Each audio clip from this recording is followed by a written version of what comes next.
নেপাল বনাম দক্ষিণ আফ্রিকা ম্যাচের শেষ সময়ের নাটকীয়তা বাংলাদেশের ক্রিকেট প্রেমীদের কাছে যেন দেজা ভু হয়ে ফিরে আসলো। দেজা ভু কথাটি মূলত ফরাসি ভাষা থেকে এসেছে, যার বাংলা অর্থ ইতোমধ্যে দেখা। সহজ ভাষায় দেজা ভু হচ্ছে কোনো কিছুকে প্রথমবার দেখেই পরিচিত বলে মনে হওয়া, যদিও সেটি আমাদের পরিচিত হওয়ার কোনো প্রশ্নই আসে না। আর সেই অনুভূতি যেন পেল বাংলাদেশের ক্রিকেট দর্শকরা। ভরপুর নাটকীয়তা শেষে তীরে এসে তরি ডুবল নেপালের। চলমান টি-20 বিশ্বকাপে শক্তিশালী দক্ষিণ আফ্রিকার বিপক্ষে মাত্র 1 রানে হেরে ইতিহাস গড়া হলো না দলটির। সেই সাথে বাংলাদেশের ক্রিকেট প্রেমীদেরও মনে করিয়ে দিল বেঙ্গালুরুর বিষাদ স্মৃতি। 2016 সালের টি-20 বিশ্বকাপে ভারতের বিপক্ষেও ম্যাচ জিততে শেষ বলে 2 রান লাগতো বাংলাদেশের। ম্যাচটি সাকিব মুস্তাফিজরা হেরে যায় মাত্র 1 রানের ব্যবধানে। আজকের ম্যাচে গুলশান ঝায়ের জায়গায় সেদিনের সেই ম্যাচে ছিলেন মুস্তাফিজুর রহমান। শনিবার ওয়েস্ট ইন্ডিজের সেন্ট ভিনসেন্টের কিংস্টাউনে ডি গ্রুপের ম্যাচে মুখোমুখি হয় এই দুই দল। বাংলাদেশ সময় ভোরে খেলতে নামেন তারা, যেখানে প্রথমে ব্যাট করা এইডেন মার্করামরা নির্ধারিত 20 ওভারে 7 উইকেট হারিয়ে 115 রানের বেশি করতে পারেনি। রান তারাই শেষ পর্যন্ত জয়ের পথেই ছিল হিমালয়ের দেশটি।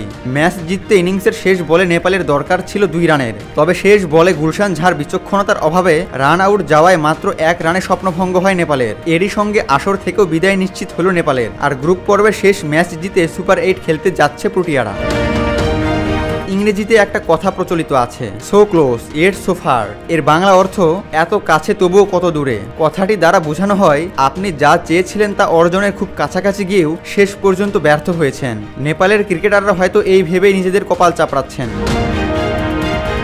নিউ ইয়র্কে বাংলাদেশকে হারিয়ে সুপার 8 নিশ্চিত করা দক্ষিণ আফ্রিকার কাছে এই ম্যাচটি ছিল শুধুই রেড রাবার, তবে নেপালের কাছে ছিল জায়ান্ট কিলিং এর দারুণ এক সুযোগ, ক্রিকেট বিশ্বকে চমকে দেওয়ার সুযোগ। আর এই ম্যাচে নেপালিরা চাঙ্গা হয়ে উঠেছিল তাদের তারকায় লেগ স্পিনার সন্দীপ লামিচানকে ফিরে পেয়ে, কিন্তু শেষ পর্যন্ত 1 রানের ব্যবধানে স্বপ্নভঙ্গ হলো তাদের। তবে ম্যাচ শেষে এই হতাশা মিলিয়ে দিতে চান বলে জানিয়েছেন নেপাল অধিনায়ক পাওডেল। তাই বাংলাদেশকে হারানোর একরকম হুমকি দিয়ে রাখলেন তিনি। সংবাদ সম্মেলনে তিনি বলেছেন, আমরা পরিস্থিতি নিয়ে সচেতন। আজ জিতলে বাংলাদেশের ম্যাচটা আমাদের কাছে পরিষ্কার নকআউটের মতো হয়ে যেত। এটা বাদেও সামনের ম্যাচও আমাদের জন্য গৌরবেরই হবে। আমরা টেস্ট খেলুড়ে দলকে হারাতে চেয়েছি, এটা আজ হয়নি। আমরা পরের ম্যাচেও সেটাই চাই। আমরা যে আত্মবিশ্বাস পেয়েছি সেটা ধরে রাখতে চাই।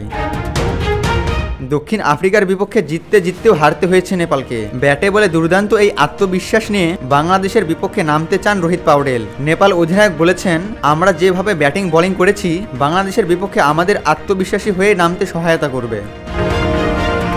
আগামী 17 জুন ভোর 5:30 সেন্ট ভিনসেন্টের ম্যাচে নেপালের অধিনায়কের জবাব দিতে পারবে কিনা বাংলাদেশ, সেটাই এখন দেখার বিষয়। আবু তালহা, অনফিল্ড।